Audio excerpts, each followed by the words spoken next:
I remember, yeah. My son was, I think, 3 at the time, 2 or 3, and I remember how pissed he was. And because he was more mad at himself because he wasn't right there in the instant to stop it, to prevent it from happening. I was covered in blood everywhere from the club, and he took the guy outside, and I thought he was going to kill him.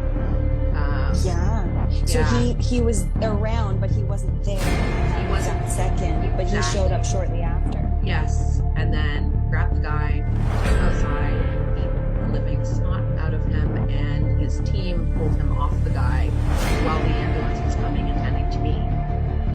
People are on the ground. There's blood. People are on the ground. That died down. Everything's great. All right, cool. We're about to leave. Walking back to the car. He's going to go my way. And then some random guy, out of nowhere, some dude, I don't know what he is, said something to Derek. And it was on the lines of, "Oh, you think you're so tough." I was like, "Who the heck is this guy?" Like, where did this guy come from? And Derek's like, "Who are you?" And he just looked at him. He's like, "You think you're so tough?" And we're like, "Where's this guy coming from?" I'm like, I don't know. All I know is within 2 seconds.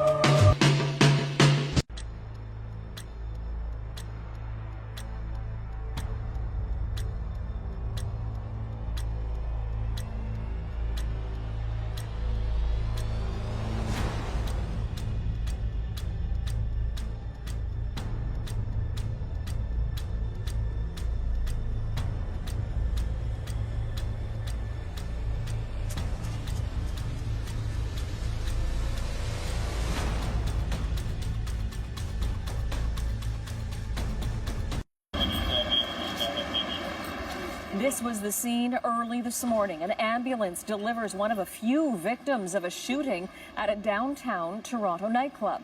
Police confirm one person is dead. We are hearing a second person has also died. Police now... Yo, can you watch out if someone comes to attack me? No. Downtown Toronto, 1990s. You knew that there was only one entertainment district that you wanted to be in, and that was the Four Corners. To us, the Four Corners was not just an institution, it was a staple of nightlife in Toronto. You had Four Corners for one reason, because it was almost like Disneyland in a way. You had Whiskey Saigon, known for the hipsters and the rockers on one side of the street. Then you had Fluid on the opposite side of the street, known for hip-hop, urban vibe.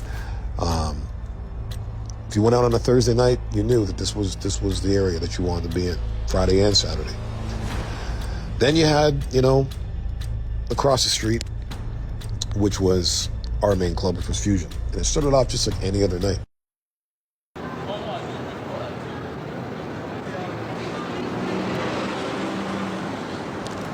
Started off with a perfect night. The crowd was starting to warm up in the city. We were just getting everything ready to start the night. Looking forward to a beautiful evening. The weather was warm. The vibe was just starting. We were feeling this was going to be a great night.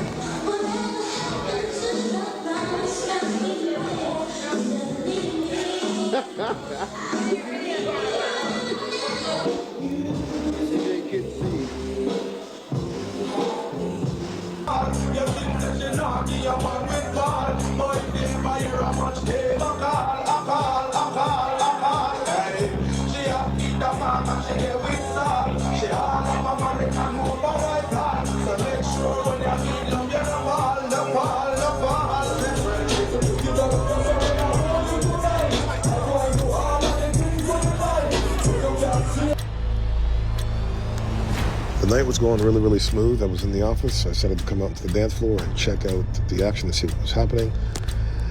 And the night was starting to fill up. The room was starting to fill up, but it was getting really, really hot. So I decided I wanted to take myself outside for a break. Catch some air, see what's happening in the street, see what's happening outside with the competition. It was pretty calm. Everything seemed going well.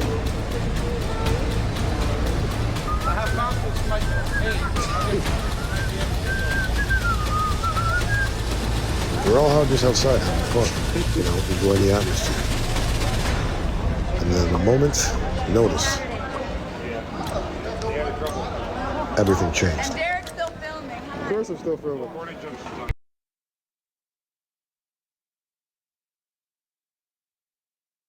Back then, it was like an event. You know, you go out, you didn't think it would be an ending to the night.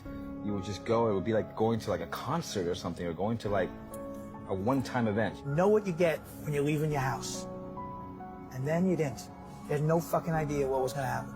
So, if someone would have told me in 1990 that I'd be paying $350 to get into a nightclub for buying a bottle of vodka, I would have laughed. When I know fully well in a half hour I'm going to be pissing it out.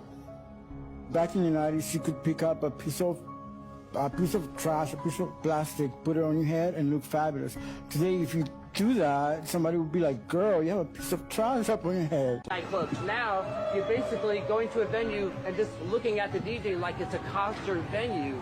And that's more boring. Like, it was more lively, it was more colorful back then. Nina Hagen, New Order, Duran Duran. everybody remembers the murder and the demise, the end of the club kids, the disco Bloodbath and all that sensational stuff.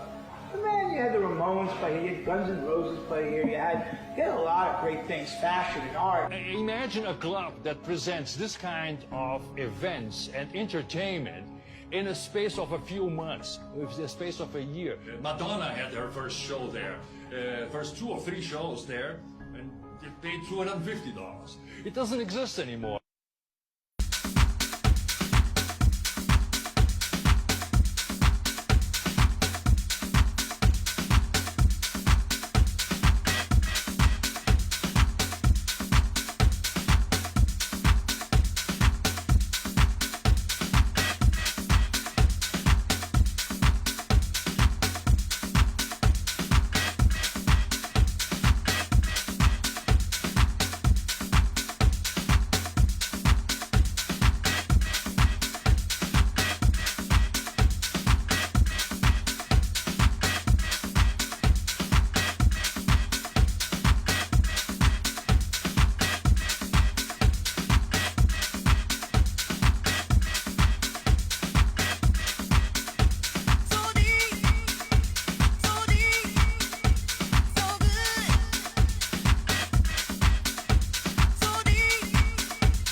The 90s, simply known as the Club Kid era.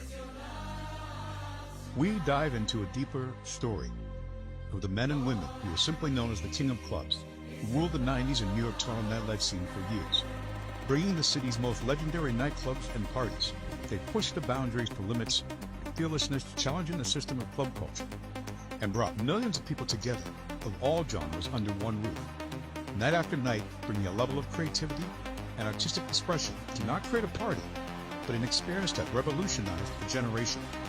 But after years of success in what say was a targeted attack, they watched their empires crumble.